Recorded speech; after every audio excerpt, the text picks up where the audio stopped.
गेले 2-4 इलेक्शन काँग्रेस ठरून बाळासाहेबांवर आरोप करायचे की ते आमच्यासोबत येत नाही, ठरून युती तोडतात. पण आज त्याच बाळासाहेबांनी पुढाकार घेऊन मुंबई महापालिकेत काँग्रेससोबत युती केलेली आहे.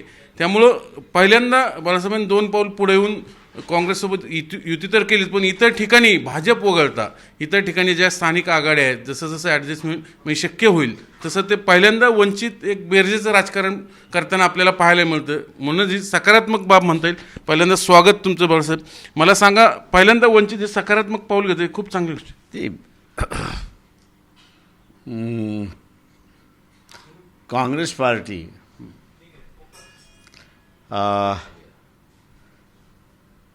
ते माझ्या अंदाजानं पहिल्यांदा काही स्वतःमधल्या सुधारणा केल्या. मी असं म्हणेन की जे 2 शकुनी मामा होते,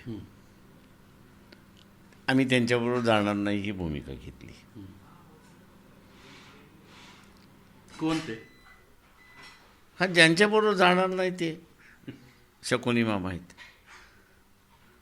म्हणजे दोन्ही राष्ट्रवादी म्हणायचं. लोकांना माहिती आहे कोण शकुनी मामा आहेत ते. आणि त्याच्यामुळे असताना मी म्हणेन की त्यांचे जे अध्यक्ष आहेत सकपाळ, हर्षवर्धन सकपाळ, यांनी ही चर्चा का पुढे जात नाही याचं मला वाटतं बारकाईने अभ्यास केला. आणि 2 शकुनी मामांना बाजूला केल्यानंतर चर्चा पुढे गेली असं मी त्या ठिकाणी म्हणेन. तुम्ही समाधानी आहात मुंबईतल्या युतीबाबत? कारण काही जागात तुम्हाला जे पाहिजे ते नाही मिळाले असं आम्हाला म्हणतो. शेवटी असं आहे त्याच्यामध्ये की युती कधीच समाधानी नसते, ती गिव्ह अँड टेक असते. प्रत्येक जण आपलं असेसमेंट करतो की आपला लॉस होणार नाही. आम्ही असं म्हणतो की जे झालं त्याच्यामध्ये आमचा असताना फार मोठा लॉस नाही आहे असं मी त्या ठिकाणी मानतो. पण आता मला वाटतं जे काँग्रेसला बघावं लागेल ते म्हणजे काँग्रेसमधले असणारे स्लीपर सेल्स. कोण नाव? ते म्हणजे मुंबई काँग्रेस. हा, मला जे आमच्या कार्यकर्त्यांनी जे ब्रीफ केलं तिथे जे होते, महेंद्र होते, त्याच्यानंतर धैर्यवान फुंडकर होते, त्याच्यानंतर मग असं चेतन आयरे होते, स्नेहल सोनी म्हणून होत्या, अशा जे कार्यकर्ते होते, अमर चव्हाण होते, या सगळ्यांनी असणारा म्हणजे तो शब्द वापरला होता की काँग्रेसला त्यांच्या स्लीपर सेल्स जे काही उघड आहेत, काही छुपे आहेत. फॉर एक्झाम्पल ते माझी सगळी नावं नाही माहिती, पण ते म्हटलं ते ज्यांना प्रेस कॉन्फरन्समध्ये येणार असं आम्हाला जे कळवलं होतं त्याच्यामधले ते अनेक जण आले नाहीत.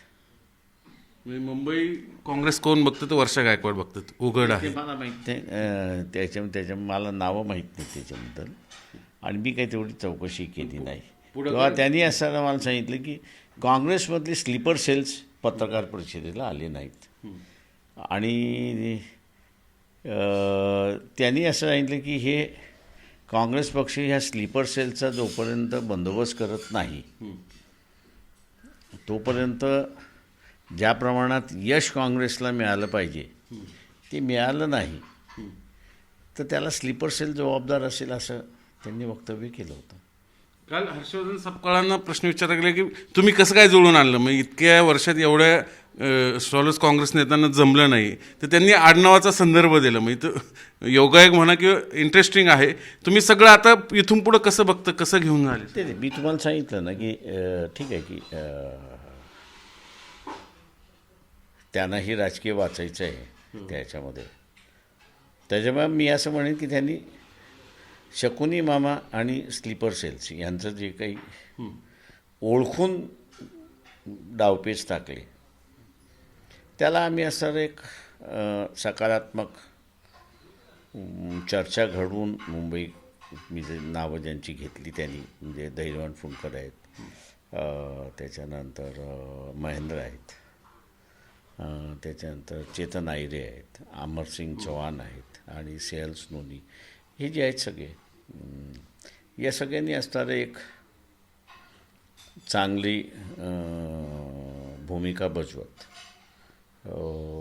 मुंबई कॉर्पोरेशनमध्ये काँग्रेसबरोबर समझोता घडवून आणला.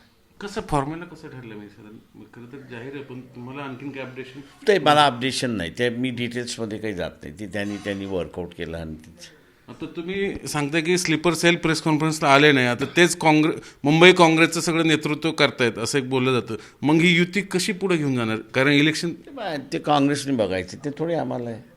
आम्ही आमचे कॅन्डिडेट्स कसे निवडून येणार ते आम्ही बघणार. आता मी पुन्हा क्रॉस वोटिंग वगैरे असं काही वाटत नाही ना तुम्हाला? क्रॉस वोटिंग असलं मी हे थोडी आहे, हे लोक मतदान करून निवडून आणणारे आहेत. त्याच्यामुळे इथे क्रॉस वोटिंग नाहीच आहे. आता ज्यांनी ही सगळी युती घडून आणली म्हणजे काँग्रेसच्या बाजूने हर्षवर्धन सपकाळ, त्यांना तुम्ही काय सल्ला द्याल? कारण तुम्हीच म्हणता की अजूनही काँग्रेसमध्ये काही स्लीपर सेल आहेत. ते मला वाटतं ते सक्षम आहेत, त्यांना सल्ला देण्याची गरज नाही आहे. असं वाटतं मग मुंबई काँग्रेस सगळे त्यांनी ताब्यात घ्यावं, कारण युती माहीत नाही सक्सेस मला. करण्यासाठी. ते असे आता ते त्या काँग्रेस पार्टीचं असेसमेंट आहे, EICCचं त्यांचं असेसमेंट आहे. ते जे करतील ते मला वाटतं योग्य करतील असं मी मानतो. हे तुमचा आक्षेप काय मग वर्ष गायकवाडांवरती? कारण ते का नाही आले तुम्हाला काय वाटतं? मला काहीच माहीत नाही. मी त्या चर्चेमध्ये नाही, बोलणीमध्ये नाही. मी कुठल्याही चर्चेमध्ये नाही, बोलणीमध्ये नाही. त्याच्यामुळे मला असं काही जाणीवच नाही की या चर्चेमध्ये ते होत्या की नव्हत्या हेही मला माहिती नाही. कारण का मी तेवढं डिटेल्स पक्षाच्या ह्याच्यामध्ये जात असतो. एकदा अधिकार दिले की त्या कमिटीने रिझल्ट आणून दिले की त्या रिझल्टवरती आमची चर्चा असते. युतीची सुरुवातच जर अशी नाराजी नसेल मग पुढं कसं जाणार? मला काय माहीत, मला नाही वाटत युतीचं सूर नाराजीचं आहे म्हणून. ॲटलीस्ट आमच्यामध्ये तरी नाराजी नाही आहे. तुमच्यात नाही, पण तुम्ही काँग्रेसमध्ये पॉईंट आउट करताय भाजप स्लीपर सेलला, तुम्ही नाव घेत नाही पण सुचवताय तिथं, मग प्रिकॉशन कशी घेतली? काँग्रेस एवढी मोठी पक्ष आहे, त्याला काय फरक पडतो का? काँग्रेस एवढा मोठा पक्ष आहे. बरं, आज मुंबईपासून सुरुवात झाली, मग खरं तर काँग्रेस आणि तुमची वोट बँक किती नाही म्हणलं काही प्रमाणात सेम आहे. नेहमी काँग्रेसकडनं आरोप व्हायचा की तुम्ही त्यांची वोट बँक ही करता, म्हणजे भाजपला त्याचा इनडायरेक्टली फायदा होतो. तर इतर ठिकाणी ही रिप्लिकेट होईल का युती? नाही, मला वाटतं आमची असणारी कोल्हापूरमध्ये जी युती आहे ती वेगळ्या प्रकारची युती आहे. तिथे असं आप आणि जनस्वराज यांच्याबरोबर आहे. त्याच्याबरोबर माझ्या राजू शेट्टी पण आहेत असं माझा अंदाज आहे. मला माहीत नाही एक्झॅक्टली, पण तिथे असणारं आहे. तिथे इतर ठिकाणी कसं? कारण पहिल्यांदा तुम्ही भाजप वगळता भाजप वगळता इतर पक्षांची युती आहे. चर्चा बऱ्याच ठिकाणी चाललेल्या आहेत. कारण आज संध्याकाळी 8-8:30 वाजेपर्यंत या सगळ्या चर्चा थांबतील असं मी हे करतो आहे. आणि तेव्हा आम्ही कोणाबरोबर बसतो आहे हे त्या ठिकाणी मला माहिती सगळी येऊन जाईल. सगळ्यात महापालिका लढते, सगळ्या महापालिकामध्ये लढतो. स्वबळावर कुठं किंवा आणखी कसं? अकोला बी स्वबळावरती लढतो. नागपूरची पाण्यानंतर अजून बोलणी चालू आहे, संपलेली नाही आहे. त्याच्यामध्ये ते कळतही आहे. नांदेड पण तुमचे बऱ्यापैकी तिकडे आहे. नांदेडमध्ये सुद्धा चर्चा सुरुवात आहे. मी औरंगाबादमधल्या मला वाटतं काही जागा आता डिक्लेअर होतील असं माझं म्हणणं आहे. आणि पहिल्यांदा बाळासाहेब आम्ही असं बघतोय की एक सकारात्मक तुमच्या नगर परिषद इलेक्शन रिझल्ट खूप चांगले लागले. काही कोल्हाटीचे पुरं काही खूप चांगले विशेष करून जामखेडमधलं एक उदाहरण देता येईल. तुम्ही कसं बघतो ज्याच्यासाठी तुम्ही पक्ष स्थापन केला होता सक्सेस पहिल्यांदा यापूर्वी झालं निश्चितच, पण ते माझं म्हणणं असं आहे की नगरपालिकेमधल्या निवडणुकीमधला निकाल जो आहे त्या निकालामध्ये ज्या वंचितांना आम्ही असणारं सत्ता द्यायचं म्हणत होतो बऱ्यापैकी असणारं वंचित त्या ह्याच्यामध्ये निवडून आले. आणि त्याच्यामुळे त्या समूहांच्या ज्या आशा आहेत त्या पल्लवित झाल्या. आणि त्याच्यामुळे इतरांच्याही असं त्यांना हे आलं की आपण आता इलेक्शनपासून लांब राहता कामा नये. हाच आता पुढच्या महापालिकेत कसं तुमच्या सगळ्या गोष्टी घेऊन तुमचं नेहमी फॉर्म्युला असतं की मी जाणीवपूर्वक ह्या पिछड्या वर्गाला वंचित घटकाला संधी देता. हो, आम्ही ह्यावेळेस पिछड्या घटकालाच संधी देणार होतो. आता दुसऱ्या एक महत्त्वाच्या घटनेकडे, राज्यातल्या राजकीय घटनेकडे तुमचं लक्ष वेधित येतो. म्हणजे ज्यांना तुम्ही शकुनी मामा वगैरे इनडायरेक्टली म्हणता, दोन्ही पवार पहिल्यांदा एकत्र आलेत. एक आहे भाजपमध्ये आणि दुसरे मवियात होते, पण ते ऐनवेळी मवियाला 2 दिवस चर्चेला त्यांनी सांगितलं मी आम्ही येतो, आलेही, पण नंतर पुन्हा राष्ट्रवादीचं मग ही रियुनियनची सुरुवात म्हणायची कसं काय? तुम्ही पुढं नेहमी म्हणत होतो की शरद पवार हे सेक्युलर नाहीत, पण कोणी आमचं ऐकलं नाही. आणि आता त्यांनी अजित पवारामार्फत बी जे पीबरोबर समझोता करण्याचा मार्ग त्यांचा मोकळा झाला. आणि म्हणून मी आज म्हणाल की सुप्रिया सुळे जर कदाचित या येत्या 2-3 महिन्यामध्ये केंद्रामध्ये मंत्री झाल्या तर आश्चर्य बाळगू नये. कारण किती दिवस? 2-3 महिने म्हणाल ना मी. 2-3 महिने. मग आता हे जे एका प्रशांत जगतापने समजा भूमिका घेतली, इतर कार्यकर्त्यांचं एका प्रशांत जगतापांनी भूमिका घेतली आणि ते पुरोगामितेच्या मुद्द्यावर काँग्रेसमध्ये आले, राष्ट्रवादी सोडून म्हणजे पवारांची. इतरांना काय तुम्ही सांगाल? ते ज्यांनी त्यांनी आपापला निर्णय बघायचा असतो आणि ज्यांनी त्यांनी आपापला चेहरा कसा असला पाहिजे हे त्यांनी ठरवायचं असतं. त्याच्यामध्ये काही आहे. पण संघ परिवार हे सगळं ॲक्सेप्ट करेल का? म्हणजे कारण संघ परिवार नेहमी पवारांच्या भूमिकेबाबत शासंक राहिलेलं आहे, टीका करत राहिलेलं आहे. मी मोहन भागवतांना विचारलं, मला कशाला विचारताय? हे कसं जाईल मला माहीत नाही, ते तुम्ही मोहन भागवतांना विचारा. आता हे सगळ्यात रांगण्यामुळं राज्यातलं राजकारण पुढं कसं जाईल तुम्हाला कसं, राज्य आणि देशातलंही? मी माहीत नाही, मला माहीत नाही अजून मला.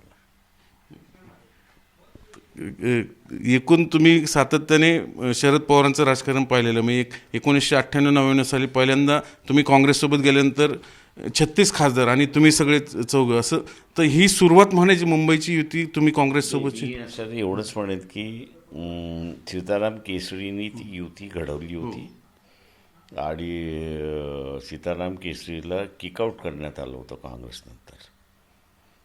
आणि त्याच्यामुळे असं आम्ही आमच्या मार्गाने गेलो, ते त्यांच्या मार्गाने गेले. त्या काळात पण सगळं क्रेडिट पवारांनाच दिलं गेलं होतं. त्याचं अजिबात नाही, ते तुम्ही पत्रकार म्हणून दिलं गेलं. त्याच्यामध्ये शरद पवारांचा काडी मात्रही संबंध नव्हता त्या युतीमध्ये. ते उलट ती युती जाहीर झाल्यानंतर, सीटा जाहीर झाल्यानंतर ते राजगडावरती आले होते की मला चहा प्यायचा आहे. तर म्हटलं आता कोणीही घरी येतो म्हटलं तर तुम्ही नाही म्हणत नाही त्या ह्याच्यामध्ये. त्याच्यामुळे त्या युतीमध्ये त्यांचा काहीच वाटाही नव्हता, संबंधही नव्हता आणि रोलही नव्हता.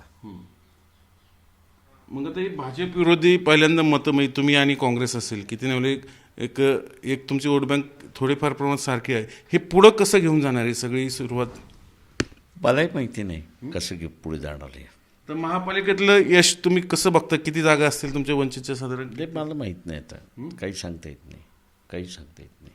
कुठं कोणासोबत नाही, ते काहीच. मी म्हटलं तुम्हाला संध्याकाळी 8 नंतर माझ्याकडे सगळा डेटा येईल, तोपर्यंत मी काहीच बोलू शकत नाही. तुम्हाला कसं म्हणजे काय वाटतं पवारांना मोदींना सोबत का घ्यावं असं वाटतं? म्हणजे नितीश कुमारांविषयी ते तुम्ही असं मोदीलाच विचारा, ते मोदीच त्याचं उत्तर देऊ शकतो. पवार स्वतःहून चाललेत की मोदी बोलत काय? म्हणजे काल अदानी येऊन गेले तिकडं. मला माहीत नाही, ते तुम्ही पवारांनाच विचारा का चालले ते म्हणून. बाळासाहेबांनी भाकीत केलेलं आहे की सुप्रियाताई केंद्रात मंत्री होतील. बघू आता पवार फॅमिली खरंच तसं त्या मार्गाने जाते. कारण असंही बोललं जातं की दोन्ही पवार आत्ता महापालिका एकत्र आलं आहे, ती त्यांच्या रियुनियनची नांदी आहे आणि तेच धागा पुढं घेऊन बाळासाहेबांनी आता पुढचं भाकीत केलेलं आहे. त्यामुळे आता पुढं देशाच्या आणि राज्याच्या राजकारणात पवार फॅमिलीचं पॉलिटिक्स नेमकं कुठल्या मार्गाने जातं हे पाहणं मोठं इंटरेस्टिंग असेल. व्हिडिओ जर्नलिस्ट नितीन सांडबोरसह चंद्रकांत फुंदे, झी मीडिया, पुणे.